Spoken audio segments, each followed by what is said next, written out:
రెండు తెలుగు రాష్ట్రాల్లోనూ వచ్చే సాధారణ ఎన్నికలకు మరో ఏడాదిన్నర టైం ఉండగానే రాజకీయ వాతావరణం మాత్రం అప్పుడే హీట్ ఎక్కేస్తోంది. అప్పుడే రెండు చోట్ల పొత్తుల చర్చలు వినిపిస్తూనే ఉన్నాయి. ముఖ్యంగా తెలంగాణలో కంటే ఏపీలోనే పొత్తుల అంశం ఎక్కువగా చర్చకు వస్తోంది. ఏపీలో అధికార పార్టీకి కమలనాథులు మిత్రులు. అందుకే ఏపీలో తృతీయ ప్రత్యామ్నాయం ఏర్పాటు కోసం అప్పుడే ప్రయత్నాలు మొదలైపోయాయి. ప్రస్తుతం అధికారంలో ఉన్న టీడీపీ, బీజేపీ కూటమికి అటు ప్రతిపక్షంలో ఉన్న జగన్ పార్టీని కూడా పక్కన పెట్టి ఒక్కటవ్వాలనుకుంటున్నారు. ఈ థర్డ్ ఫ్రంట్లో జనసేన, లోక్సత్తా, కమ్యూనిస్టు పార్టీలు కలిసి పోటీ చేసే అవకాశం ఉన్నట్టు రాజకీయ వర్గాల్లో చర్చలు నడుస్తున్నాయి. కమ్యూనిస్టు పార్టీలు ఏపీలో పూర్తిగా ఉనికిని కోల్పోయే ప్రమాదంలో పడ్డాయి. ఇక లోక్సత్తా భావాలు బాగానే ఉన్నా రాజకీయంగా మాత్రం ఆ పార్టీ ప్రభావం చూపే పరిస్థితి లేదు.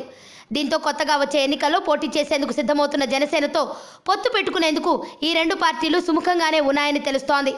లోక్సత్తా భావాలు, కమ్యూనిస్టుల భావాలు జనసేన అధినేత మైండ్ సెట్కు సరిపోవడంతో ఇబ్బంది ఉండదంటున్నారు. అయితే కాంగ్రెస్ను మాత్రం కూటమిలో కలుపుకునేందుకు జనసేన అధినేత పూర్తిగా ఇష్టపడటం లేదు.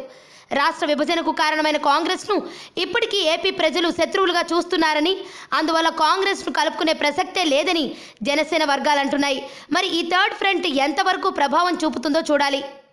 ఆరోగ్యవంతమైన జీవితం కోసం మనం పాటించాలి కొన్ని నియమాలని. చిన్ని చిన్ని చిట్కాలతో చింతలేని జీవితాన్ని ఎలా గడపాలి అనే దానికి వీక్షిస్తూనే ఉండండి మన ఆరోగ్యం యూట్యూబ్ ఛానల్. మరిన్ని ఆరోగ్య సూత్రాలకు సబ్స్క్రైబ్ చేసుకోండి.